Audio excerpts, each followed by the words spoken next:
The best coping tool I use for dissociation, as I learned to live successfully with dissociative identity disorder, is what I would like to call sporadic stimulation. Maybe I'll come up with a better term down the road.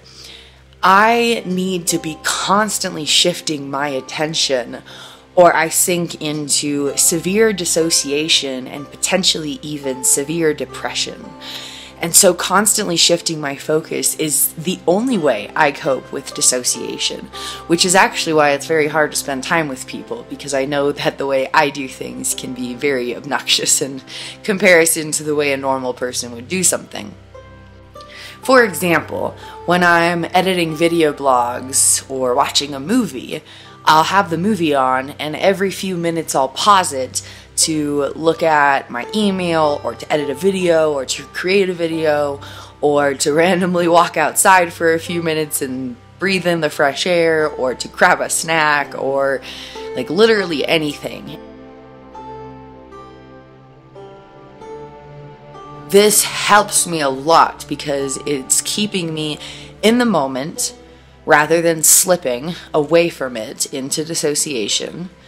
And this method also helps me to seize the moment to the max of my ability, to the most of my ability. When I have an idea of something, if I wait to write it down until there's a commercial break or until it's a good stopping point or whatever, that idea is going to be gone by the time I get there. And so having the ability to constantly be pausing the music I'm listening to, the shows I'm watching, the activities I'm doing, and just shifting is the most effective way for me to live with dissociative identity disorder. And so I spend the majority of my time alone because I can be as flexible and spontaneous as I want with this.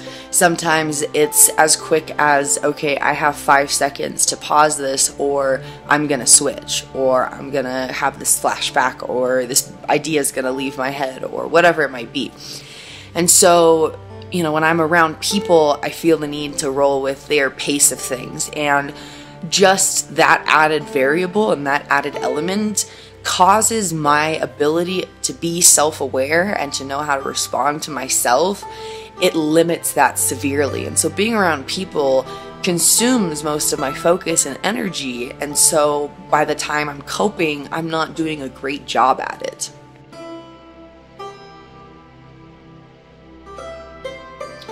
So coping and living with DID, I spend the majority of my time alone, and I'll usually have music, a movie or a TV show, like 3 or 4 projects on my laptop, a couple of notebooks, a book I'm reading, my yoga mat nearby, my cat hanging out, like my car keys and my purse available, ready to leave. Like I'm doing all these things at once because I'm constantly shifting and switching, and who I am and what I'm able to do and what I want to focus on, what I'm able to enjoy, etc., is constantly shifting.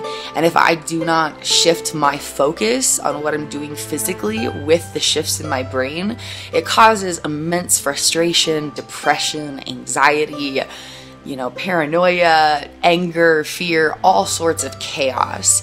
And so rolling with my own, rocking of the boat of my brain is the best way I can cope.